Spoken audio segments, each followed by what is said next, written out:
আসসালামু আলাইকুম। জনাব তারেক রহমান আটকে আছে কোথায়? তো জনাব তারেক রহমান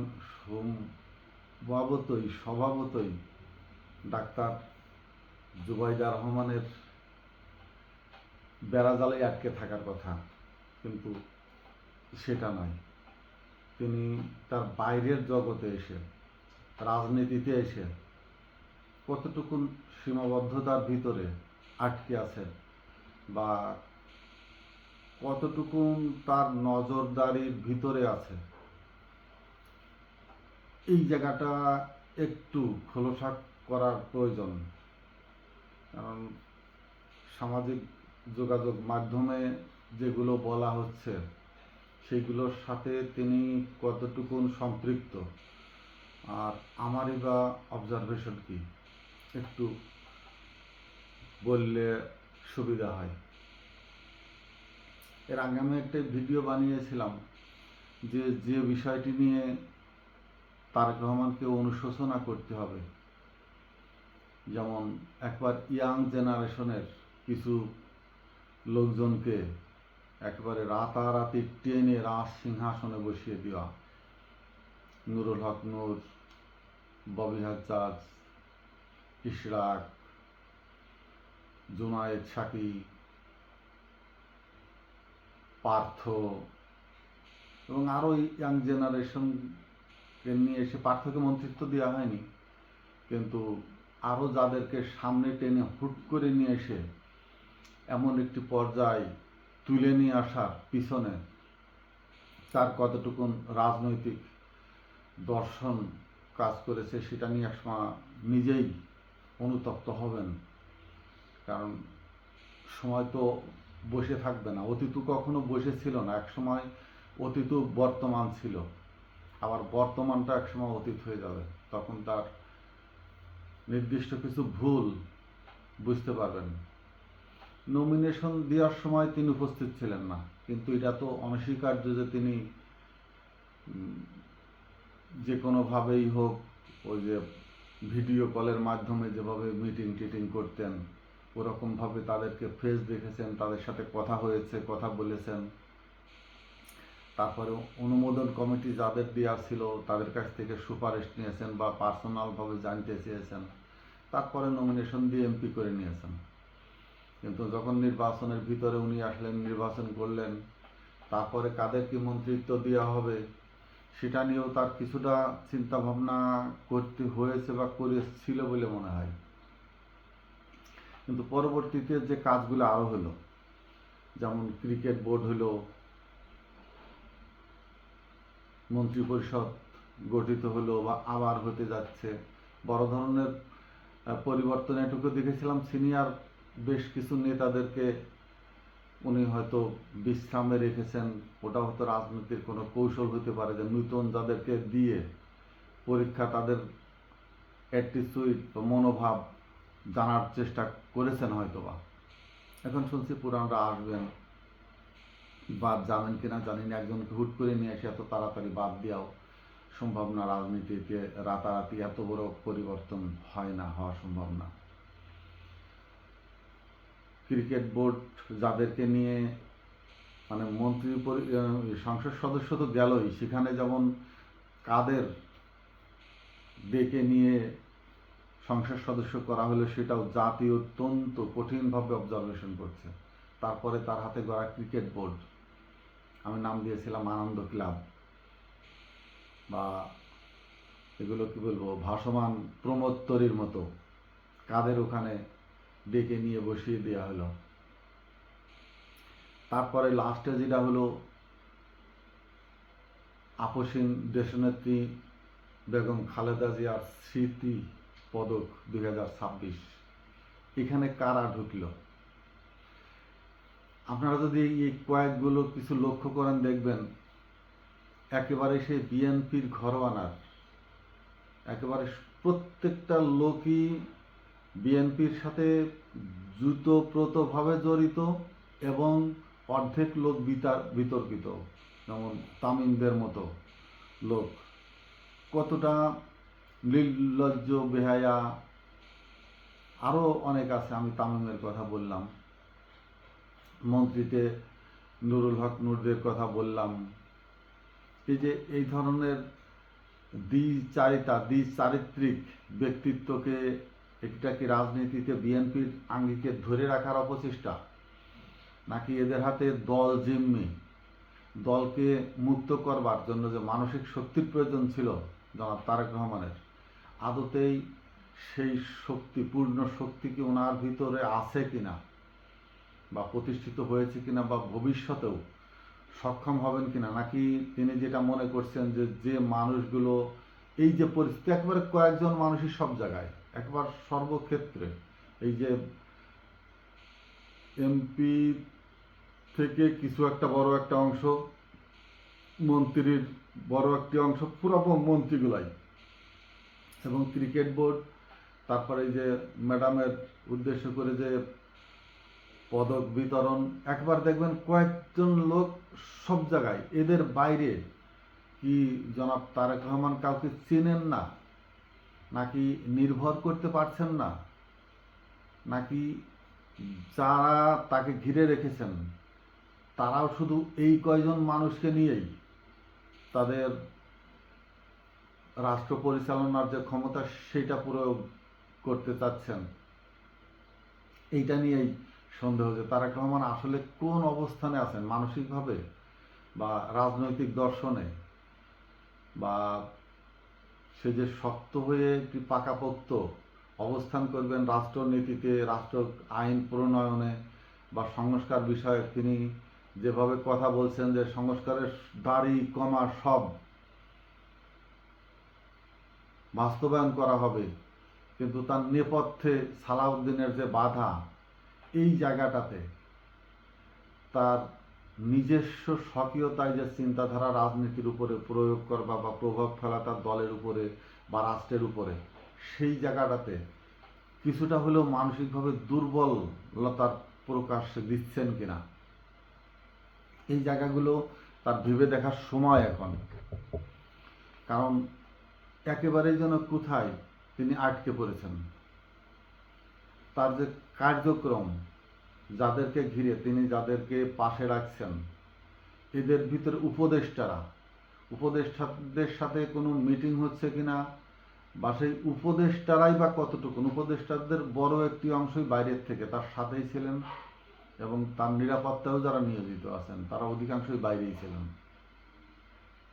তো উনি হয়তোবা তাদেরকেই চিনছেন যাদেরকে তিনি তার মায়ের সাথে রাজনীতি করতে দেখে গেছেন, বা তার সাথে কিছুটা ফ্রেন্ডশিপ ছিল, যাদের সমবয়সী, যেমন আমিনুল হক ক্রীড়ামন্ত্রী, যারা তাবিদ আওয়াল, ইশরাক তার থেকে অনেক জুনিয়র, তারপরে হয়তো সাদেক হোসেন খোকার ছেলে হিসাবে রাজনীতিতে তার অঞ্চল দিয়ে, ইশরাকের অঞ্চল দিয়ে একটি প্রভাব আছে, সেইগুলোকে কাটিয়ে উঠতে হাজি সেলিমের সাথে প্রতিদ্বন্দ্বী হিসাবে তাকে দাঁড় করানোর জন্য চেষ্টা করা হচ্ছে। হয়তো শক্ত কিছুর সাথে প্রতিদ্বন্দ্বিতা করতে শক্ত কিছুরই প্রয়োজন হয় সেই সব জায়গায়, কিন্তু দলের বাইরে গিয়ে ইশরাক একজন লৌহমানব নয়, সেটা আমরা বুঝতে পেরেছি। কারণ তিনি ওই জুলাই আগস্টের আন্দোলনের পরে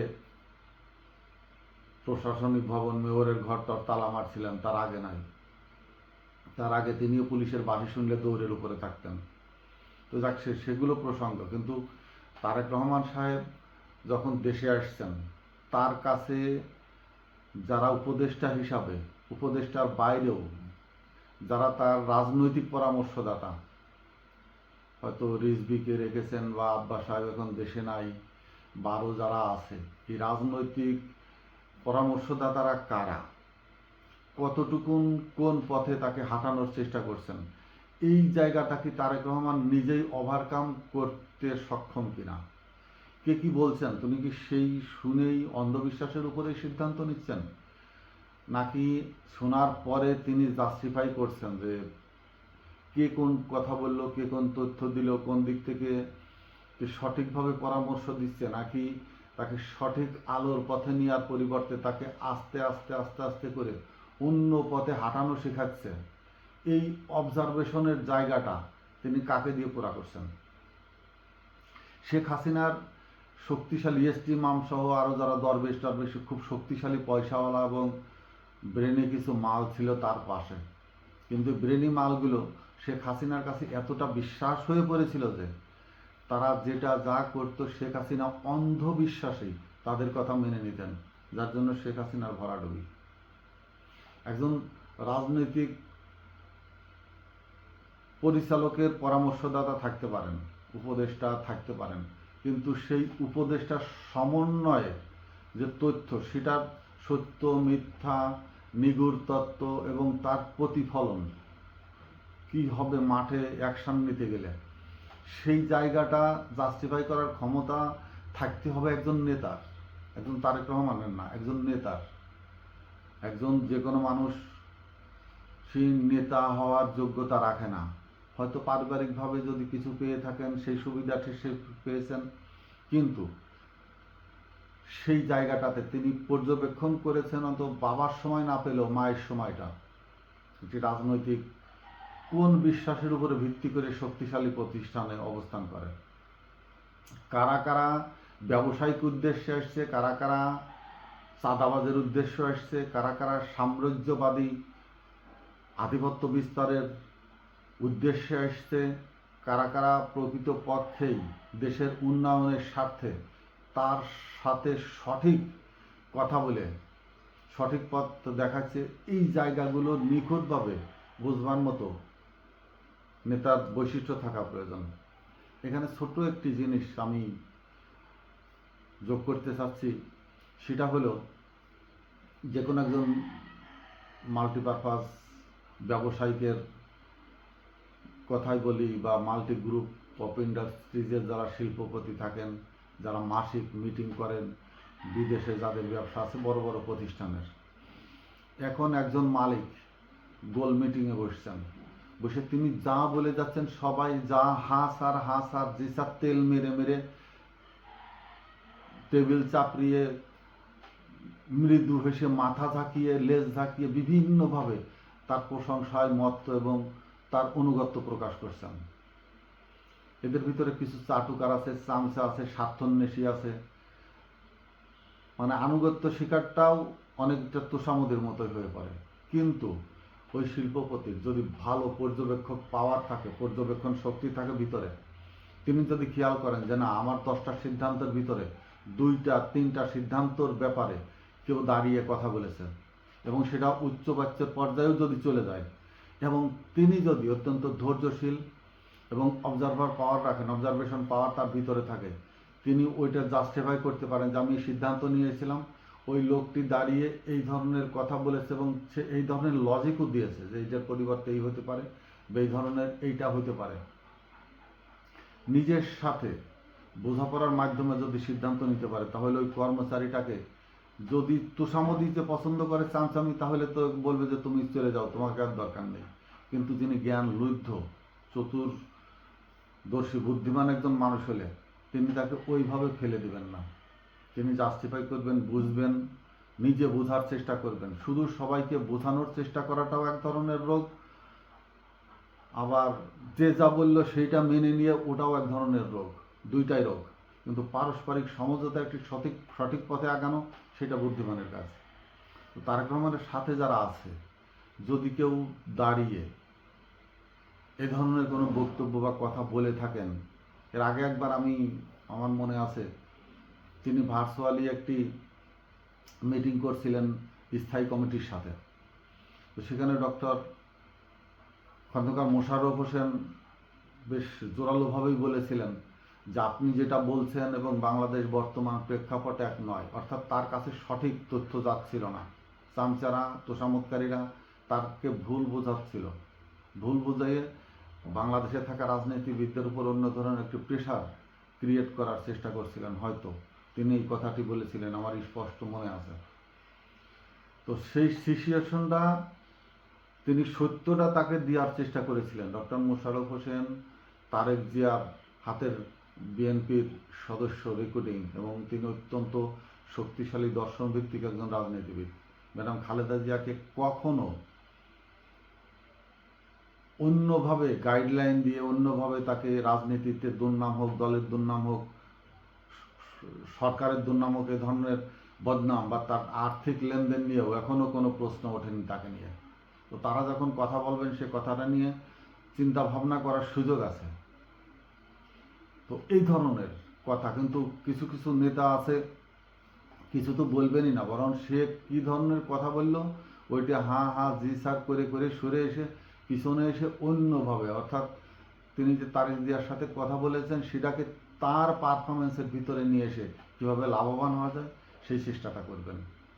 এই জায়গাটাতেই তারেক রহমানের কি কোনো ঘাটতি আছে কিনা, তিনি প্রকৃতপক্ষেই পুরা দেশকে জানতে বুঝতে পারছেন কিনা, পুরা দেশের মানুষকে, পুরা দেশের যে জুলাই আগস্টের পরে মানুষের যে মানসিকতার পরিবর্তন হয়েছে, নূতনত্ব সৃষ্টির জন্য এখনো কোনো কিছু আমি খুঁজে পাচ্ছি না। বিশেষ করে আমি মর্মাহত হয়েছি ম্যাডাম খালেদা জিয়ার এই পুরস্কার বিতরণ নিয়ে। অন্তত সারা দেশের শিক্ষা জগৎ থেকে, শিক্ষাগণ থেকে ভালো সর্বোচ্চ শিক্ষা জগতে যদি কোনো গবেষক থেকে থাকতেন, কৃষি খাতের গবেষক থেকে থাকতেন, বিভিন্ন আঙ্গিকের ব্যবসায়িক যারা লুটতরাজ না করে মূলধন, আমি একজন লোকের প্রায় দেখি ছোট একজন ব্যবসায়ী শুধু জর্দার ব্যবসা করে, ছোট একটা দোকানে ঢাকাতে কারণ বাজারে সম্ভবত শুধু জর্দার ব্যবসা করে বাংলাদেশের, কিন্তু সবচেয়ে শ্রেষ্ঠ করদাতা হয়েছিলেন তিনি, তাকে কেউ চেনে না। জর্দার ব্যবসা করে তিনি বাংলাদেশের সর্বশ্রেষ্ঠ করদাতা। অথচ বসুন্ধরা বলেন, আকিজ বলেন, আরও বড় বড় সিমেন্টের ব্যবসা, রডের বড় বড় হাজার কোটি টাকার মালিক যারা আছেন তাদের নাম এইসব জায়গায় শোনা যায় না, কিন্তু তাদের ঋণ খিলাফির তালিকায় তাদের নাম শোনা যায়।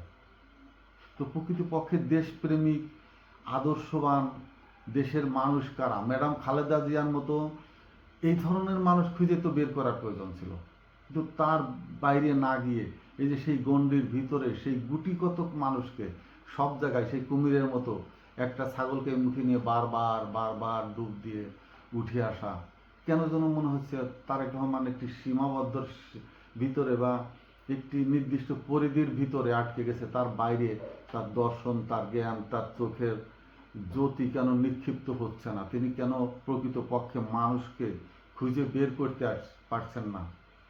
কোন পর্দা দিয়ে তাকে ঘিরে রাখা হয়েছে আমি জানি না, তবে তিনি অচিরেই, আমি আশা করব অচিরেই এই পর্দাকে ভেদ করবেন। আমি অনুরোধ করব শুধু ঢাকা কেন্দ্রিক না বা অন্য কোনোভাবে না, তিনি প্রত্যেকটি ভার্সিটিতে যেন যাওয়ার চেষ্টা করেন, প্রত্যেকটি বিশ্ববিদ্যালয় যারা শিক্ষকতা করছেন, একেবারে প্রযুক্তি বিশ্ববিদ্যালয়গুলো থেকে শুরু করে সর্বোচ্চ তারা গাজীপুরে যারা কৃষি গবেষণায় নিয়োজিত আছেন, এইসব প্রতিষ্ঠানগুলোতে তিনি গিয়ে সে শিক্ষিত জ্ঞানী সমাজকে যেন শুধু ওই পুলিশকে নিয়ে নয় বা সেনাবাহিনী বা আইন শৃঙ্খলা বাহিনী বা সচিবালয় বসে ওই আমলাদের ভিতরে, কেন বাংলাদেশের রাজনীতিটা যেন কেন আমলাতান্ত্রিক হয়ে পড়ছে দিন দিন, আইন শৃঙ্খলার উপরে নির্ভর করে যেন বাংলাদেশ চলছে। কিন্তু এর বাইরে যে 16 কোটি মানুষ রয়ে গেছে তাদেরকে কোনো একজন নেতা আসলে সেখানে মঞ্চ তৈরি করে বাঁশ টাস দিয়ে ঘিরিয়ে রেখে কি একটা অবস্থা, যেন কোনো দেবদূত মেঘদূত নেমে আসলো। দৈনন্দিন রুটিনের সাথে তিনি কেন স্বাভাবিক হতে চেষ্টা করছেন না? কেউ স্বাভাবিক হয় না, এতটা দূরত্ব জনগণের সাথে কেন সৃষ্টি করে হয়ে যায়, একটা দেওয়াল সৃষ্টি হয়ে যায়, তার কানে আর কোনো কথাই যায় না যেটা উপদেষ্টারা বলছে বা চামচারা তোষামতকারীরা ওই পায়ের কাছে বসে যারা লেজ নাড়ে তাদের বাইরে আর কারোর কণ্ঠস্বর তাদের কানে পৌঁছানোর কোনো পথই কেন হচ্ছে না? আমি অনুরোধ করব শিক্ষার যে প্রাইমারি লেভেলেরও হোক, জাতীয় বিশ্ববিদ্যালয়ের যে বোর্ডগুলো, মাদ্রাসার যে বোর্ডগুলো রয়েছে, এই সব জায়গাতে উনি যান, গিয়ে মানুষকে শিক্ষার দিকে টেনে আনুক এবং কারা এই সব জায়গাতে মূল ধারার সাথে কারা অবদান রাখছে সেই সব মানুষকে খুঁজে বের করুক। শুধু রাজনীতির ভিতরে খেলোয়াড়দের এনে এই মমতাজদের প্রমোট করা, ওই দরবেশদের খুঁজে তাদেরকে প্রমোট করা, কিন্তু মূল দেশের মূল শক্তি জ্ঞানে, শিক্ষায়, বুদ্ধিমত্তায় অবদানের জন্য যারা দিনরাত পরিশ্রম করে যাচ্ছে, তাদেরকে খুঁজে বের করার দায়িত্ব কার, কে করবে? এবং দেশের তাদের যে অবদান সেইটার স্বীকৃতি কে দেবে? তারেক রহমানের কাছে অনেক আশা আকাঙ্ক্ষা দেশের মানুষের। একজন পুরুষ শাসক পেয়েছে, তিনি হাঁটবেন, ঘুরবেন, বেড়াবেন, মানুষকে খুঁজে খুঁজে এনে রাষ্ট্রের অবদানের মতো জায়গায় তাদেরকে পরিচিত করে দেবেন মানুষের কাছে, এইটা আশা করে। এবং এইটার সূত্রই হওয়া উচিত ছিল ম্যাডাম খালেদা জিয়ার এই স্মৃতি পদকের মাধ্যমে। আমি অনুরোধ করব বিশেষভাবে তারেক রহমান সাহেবের কাছে, তার দিগন্ত, পথ চলার দিগন্ত উন্মোচিত হোক। তিনি ওই দেয়াল ভেঙে, প্রাচীর ভেঙে, ওই পরিধি ভেঙে, একটি টিউবের ভিতরে, একটি বোতলের ভিতরে না থেকে দিগন্ত জোড়া মানুষের কাছে খোলা মাঠে, কৃষক ধান কাটছে উনি সেখানে চলে যাক, বড় অঞ্চলে উনি গেলেন মঞ্চ সাজিয়ে নেতা হয়ে, ওইভাবে তো দরকার নাই। 2, 4, 5 জন, 7 জন, 10 জন মানুষ নিয়ে তিনি বড় এলাকায়, বন্যা এলাকায় নিপীড়িত নির্যাতিত মানুষের কাছে হেঁটে বেড়াক, দেখুক তারা কেমন আছে, সে নিজে বোঝার চেষ্টা করুক। কারোর কথা রে ভাই, আপনার সামনে অনেকে সত্য কথা বলবে না, বললে তার কাছে প্রশ্ন করবেন, তাহলে তুমি তোমার এলাকার উন্নয়নের জন্য কি করছো, সে তো বলবে না। কিন্তু আপনার দেখা উচিত ওভারঅল ইনচার্জ, আপনার রাষ্ট্র নায়ক হিসাবে, রাষ্ট্র পরিচালকের শীর্ষে অবস্থানে থাকা ব্যক্তি হিসাবে আপনার মানুষের সাথে কতটা কাছে আসা প্রয়োজন, হয়ে দেখেন না একবার। মরে যদি যেতে হয় যাবেন, পিছু টান নেই, কোনো পিছু টান নেই। যা জুবাইদা রহমান বা জাইমাকে দেশের মানুষ জোরে গায়ে বাতাসও লাগতে দেবে না। যদি আপনার এই ধরনের পথে জীবন দিতে হয়, গায়ে বাতাসও লাগতে দেবে না তাদের, এবং সর্বশ্রেষ্ঠ সম্মানের সাথেই থাকবে। কিন্তু আপনার অবদানটুকু বাংলার মাটি ও মানুষের সাথে মিশে যাক। আপনি ওই দেয়ালটা ভেঙে বের হয়ে আসেন, যাতে পুরা জিনিসটা, পুরা দেশের চিত্রটা আপনার ভিতরে ঢোকে। সর্বক্ষেত্রে, কৃষি থেকে শুরু করে, ব্যবসা থেকে শুরু করে, দেশের মানুষের জীবন যাপন সম্পর্কে আপনার একটি ধারণা থাকলে, কোন ধরনের তাদের জীবন যাপনের সাথে সমন্বয় রেখে কোন ধরনের আইন হওয়া প্রয়োজন, কি অবস্থায় আছে মানুষ, কি চাচ্ছে, কি প্রয়োজন, চিকিৎসায় যে দুর্ভোগ, এই যে হাম নিয়ে যে নাজেহাল, কতগুলো বাচ্চা, নিরীহ বাচ্চা, যাদের হারায় তারা বুঝছে, তারা বোঝে যে একটি সন্তান একটা সংসারের কত আনন্দময় মুহূর্ত চাবিকাঠি সৃষ্টি করে। সে ঘর হারা হয়ে গেলে, সে ঘর থেকে চলে গেলে, ওই ঘরে কি ধরনের দোজক, কি ধরনের মনোকষ্ট, ওই মানুষগুলো মারা যায়, বেঁচে থাকে ঠিকই, কিন্তু তাদের আত্মাহুতি হয়ে যায় সন্তানটির সাথে। এই সব জায়গায় আপনার কিসের অবদান? স্বাস্থ্য খাতে কারা কি অবদান রাখছে, কারা চেষ্টা করছে, কারা চেষ্টা করে নাই, এই সব জায়গাতে আপনার প্রতিটা ব্যাপারে হস্তক্ষেপ থাকা প্রয়োজন। এবং তদ লাইনে, তদ গ্রুপে কারা কাজ করছে, আপনি তাদের সাথে এখন পর্যন্ত একটু মিটিং করতে পারলেন না। স্বাস্থ্য খাতের এই নাজেহাল অবস্থা কেন? আপনি মহাখালীতে গেলেন না, বা ঢাকাতে ডাক্তারদের সাথে বসে, বা ডাক্তার যে বোর্ড আছে, বাংলাদেশের চিকিৎসা নিয়ে যে একটি বোর্ড আছে, তাদের সাথেও আপনি এখনো কোনো মিটিংই বসতে পারলেন না যে কেন এটা হলো এবং এর দ্রুত সমাধানের পথ কি, পিছনে কেন, অন্তরালে কেন, কেন সামনে আসছে না এসব, জনগণ কেন স্পষ্টভাবে বুঝতে পারছে না, কে কোর্টের থেকে রিট দিল, কে বিচারপতি কোন কথা বলতেছে। মানে কয়েকটি, মাত্র নির্দিষ্ট কয়েকটি জায়গায় বাংলাদেশের সমগ্র চিন্তা ভাবনা সীমিত হয়ে আটকে আছে। আইন শৃঙ্খলা, আমলা, প্রশাসন আর রাজনীতির দলীয় কার্যক্রম, এর বাইরে যে পুরা দেশ পড়ে আছে, সেদিকে কখনো কেউ খেয়াল করছে না, যার জন্য জনগণ বিচ্ছিন্ন অসহায়ত্ব বোধ করে, যার জন্য জনগণ আবার ঘুরে দাঁড়ানোর মতো পথ খুঁজে পায়। আশা করি চেষ্টা করবেন বাংলাদেশের ভবিষ্যৎ রাজনীতির একটি উজ্জ্বল নক্ষত্র হিসাবে আপনার পদচারণা, পদধ্বনি বাংলার মানুষ শুনতে পারবে, এই প্রত্যাশায় শেষ করছি। আসসালামু আলাইকুম।